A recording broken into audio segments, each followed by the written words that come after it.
Осень пришла, рыба на нерест пошла. С 25 октября до 10 декабря ловить форель и лосось категорически запрещается. Незаконная ловля рыбы в нерестовый период ставит под угрозу существование самого вида, отметил главный лесничий Рицинского национального реликтового парка Тенгиз Джергени. На сегодняшний день, я вам скажу как есть, у нас не было запрета весь сезон на ловлю рыбы именно с удочкой.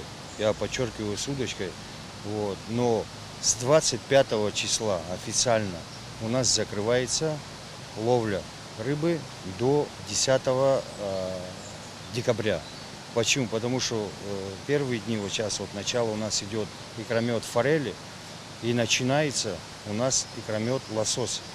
Это ежегодно, что мы делаем, закрываем ловлю рыбы для того, чтобы сохранить не только в национальном парке. У нас есть рыбнадзор официально, который работает круглые сутки, посменно, и будем стараться сохранить. На территории Рицинского парка соседствуют уникальные творения природы и памятники истории. Парк реликтов разделен на две функциональные зоны – заповедную, в пределах которой запрещена любая хозяйственная деятельность, и рекреационную, в которой разрешены регулируемый выпас скота, туризм, отдых и рыбалка. Как известно, горные реки и озера – это основные места для рыбной ловли. Однако на нерестовый период любителям порыбачить и отдохнуть у кромки вод, любуясь великолепными видами природы, придется воздержаться, так как будут проводиться рейды. Охрана РРНП намерена строго пресекать незаконную ловлю рыбы. Есть места, где не входит территория национального парка, на устьях ставят сети. И также мы обращаемся в Министерство экологии, просим, говорим о том, что смотрите за сетями, там, где мы не можем решать какие-либо вопросы. Вот. Если убрать эти сети, лососей было бы намного больше на территории национального парка. Ребята работают, сохраняем. Хочу попросить жителей Абхазии, народа Абхазии о том, чтобы сохранили.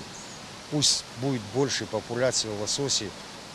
У нас есть, в первую очередь, я хочу сказать, наше население, которое приезжает с городов отдохнуть на территорию нацпарка, которые могут своими глазами увидеть, как нерестится лосось. Помимо рыбалки с древнейших времен у абхазов есть еще одно не менее любимое традиционное увлечение – охота. Однако и она в Рицинском реликтовом парке строго запрещена. На территории национального парка приезжают наше население, наши дети, которые видят уже последние дни, последние года, выходит живность на улице, выходят медведи, выходят иногда, косули выходят иногда, джираны выходят. Вы понимаете, наше население Абхазии видит вот это не где-то в зоопарках, а в открытой природе. И вот эта возможность, если будет продолжаться вот так вот расширение вот этой популяции, то это будет красота. Я также хочу просто попросить население остановиться, не охотиться. Тем более в данное время, вот сейчас начинается гон диких козлов, там, где они массово скопляются. И вы представьте, придет охотник с одного выстрела и убьет там, я не знаю, одну, две, три, или же разгонит их. Те места обитания, которые они сегодня выбрали, это наша территория, понимаете? Это национальный парк. Это не мое, не чье-то, не фамильное, это общий национальный парк Абхазии.